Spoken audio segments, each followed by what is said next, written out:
I want a big round of applause for all of them and for Mr. Akhtar Chaudhary for moderating it so well,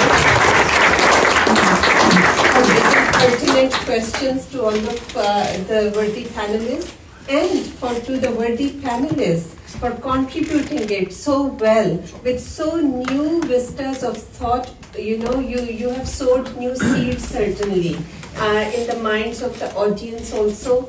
And with that, I would just like to highlight a few things. Kashmir on this side and that side for collectively 8 million people. For them, we would talk of certainly we want a political solution. Military is no solution. But compromise, we will talk of when perhaps a solution was tried and it wasn't working, so then you would think about something else.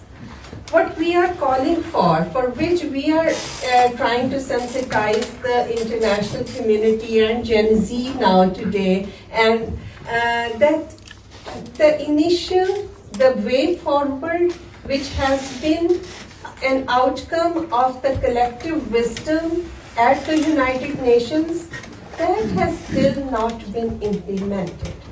That's what we are calling for. That you have rightly said that it is a framework, but not only a framework, it is the way forward. It gives the solution that gives the Kashmiris, 8 million Kashmiris, their right to self-determination. Very easy thing. That give them a day of vote, let them go and vote. Whatever will be the result, we will respect it. But they are not giving them, they are not arranging that vote, the Indian subjugators, and you use the very right terminology. They are not only suppressed, they are oppressed. Now what are they doing? To add on one illegality on top of another, they have started to violate the 4th Geneva Convention, that the part of the Indian illegally occupied Jammu and Kashmir, the 5 million people there, they have started to give domicile rights to non-Kashmiris to come there and to change the population demographic complexion, to change the minority Hindus into majority, and one day when they will be sure that now majority is there, that perhaps the vote result can be in their favor, so then they will perhaps maybe, because the decision by the United Nations was called by India itself. It was India which took the issue to United Nations, and when the collective wisdom offered that solution, they endorsed it. So they can't back out from it. Till the time they are sure that the result will be in their favor, they will not hold it, and they will hold it that will not be a true vote. That's what we are trying to tell the world. So that day, even if the majority wins in what you rightly said, then that day they would have turned the minority into majority and majority into minority, the biggest illegality in light of Geneva Convention. So that is where we look forward to when the way forward. So implementation of the UNSC resolution, that is the way forward, for which Norway, as a torchbearer of international law, it has endorsed UNSC resolutions. When we go,